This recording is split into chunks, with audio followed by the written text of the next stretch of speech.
सुप्रभात बच्चों। आज के ऑनलाइन क्लासेस में मैं अनामिका पांडे आप सभी का स्वागत करती हूँ।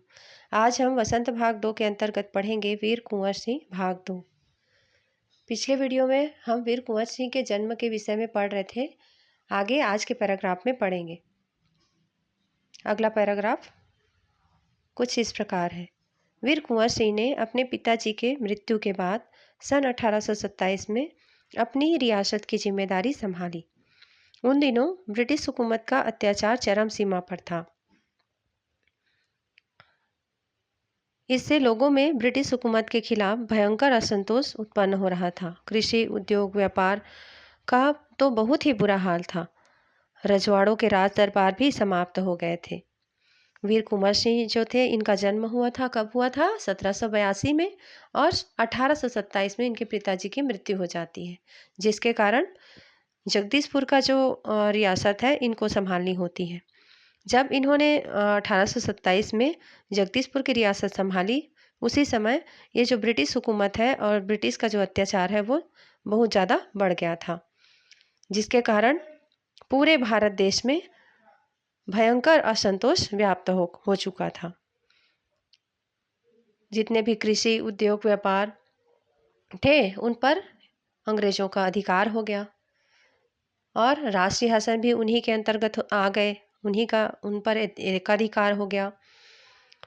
आगे भारतीयों को अपने ही देश में महत्वपूर्ण और ऊंची नौकरियों से वंचित कर दिया गया था। इससे ब्रिटिश सत्ता के विरुद्ध देशव्यापी संघर्ष की स्थिति बन गई।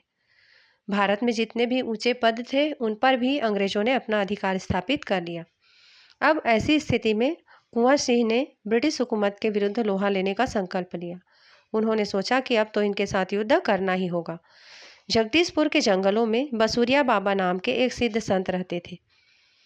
उन्होंने ही कुंवर सिंह में देशभक्ति और स्वाधीनता की भावना उत्पन्न की थी।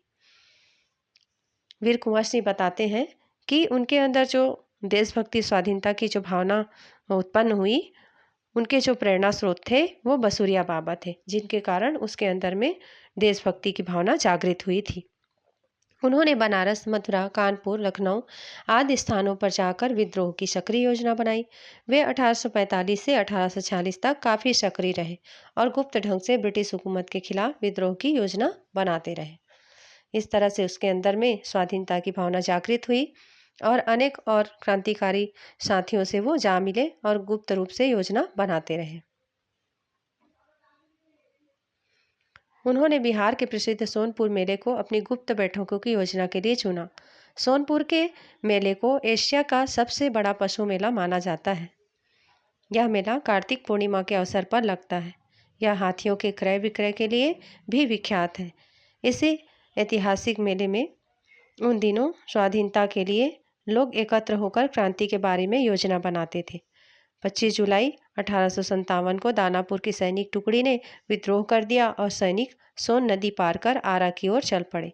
कुंवर सिंह से उनका संपर्क पहले से ही था। इस तरह से बिहार का जो मेला है, सोनपुर का मेला, जो एशिया का सबसे बड़ा पशु मेला है, वहाँ वो गुप्त रूप से योजना बनाते थे। सोनपुर में ये जो सोनपुर का मेला है, बताया जाता है कि वह कार्तिक पूर्णिमा में लगता है। यहाँ पर विशेष करके हाथियों के जो खरीदी बिक्री है वो की जाती है। तो ऐसे स्थान को उन्होंने अपने योजना के लिए चुना। 25 जुलाई को 1857 को दानापुर की जो सैनिक टुकड़ी थी उन्होंने विद्रोह कर दिया और वे नदी पार करके कुंवर सिंह से जा मिले और इस तरह से आरा का जो विद्रोह है वो शुरू हुआ। इस मुक्ति वाहिनी के सभी बागी सैनिकों ने कुंवर सिंह का जयघोष करते हुए आरा पहुंचकर जेल की सलाखें तोड़ दी और कैदियों को आज़ाद कर दिया। इस मुक्ति वाहिनी अर्थात जो स्वतंत्रता चाहने वाले बागी थे, उन क्रांतिकारियों ने कुंवर सिंह का जयकारा लगाया और आरा पहुंच करके वहाँ की जेल की जो सलाखें उसको तोड़ डाली और वहाँ जो कैदी बंद थे जेल में उनको आज़ाद करा।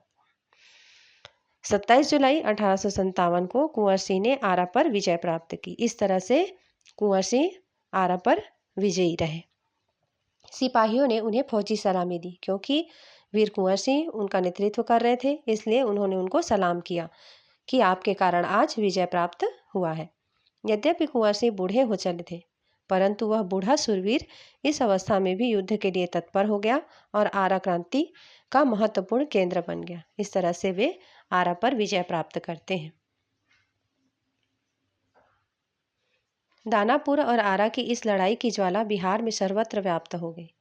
जब उन्होंने दानापुर पर विजय प्राप्त किया, आरा पर विजय प्राप्त किया, तो इसकी प्रशंसा जो है पूरे बिहार में फैल गई। लेकिन देशी सैनिकों में अनुशासन की कमी, स्थानीय जमींदारों का अंग्रेजी के साथ सहयोग करना और आधुनिकतम शस्त्रों की कमी के कारण जगदीशपुर का पतन रोका ना जा सका। 13 अगस्त को जगदीशपुर में कुंवर सिंह की सेना अंग्रेजों से परास्त हो गई।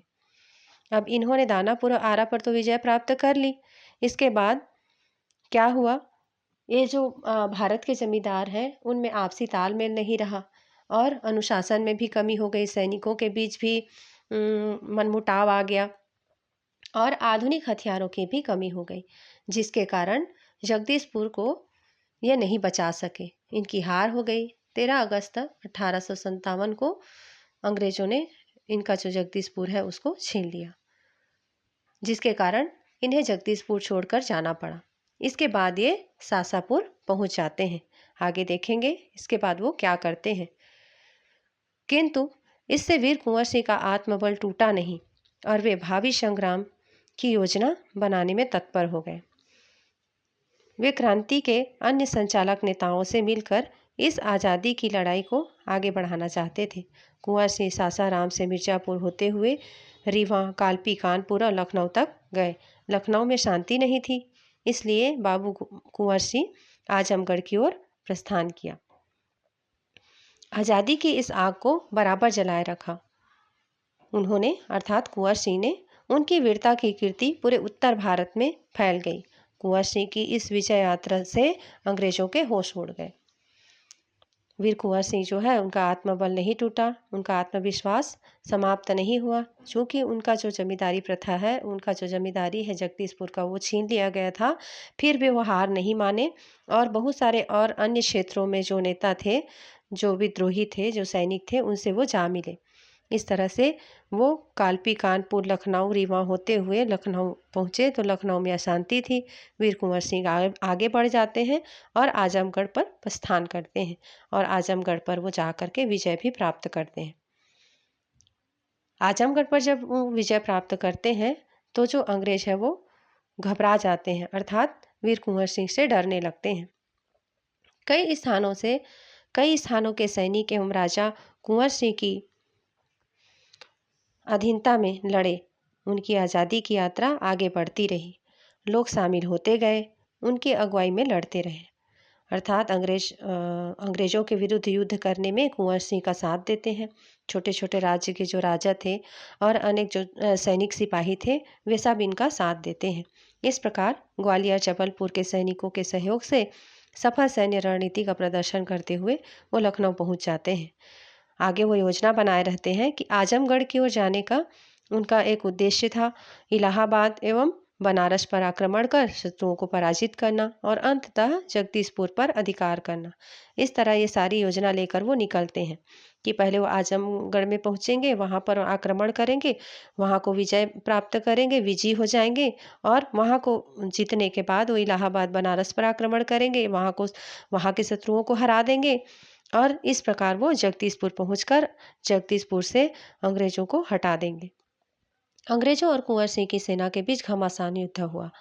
उन्होंने 22 मार्च 1858 को आजमगढ़ पर कब्जा कर लिया। इस तरह से अंग्रेजों के बीच और कुंवर सिंह के बीच और उनके सेनाओं के बीच घमासान युद्ध होता है और उनको विजय मिलती है। आजमगढ़ पर अब इनका एकाधिकार हो जाता है। आज के क्लास को हम यहीं तक पढ़ेंगे, आगे दूसरे वीडियो में पढ़ेंगे। उम्मीद है आज का पाठ आप लोगों को समझ में आया होगा।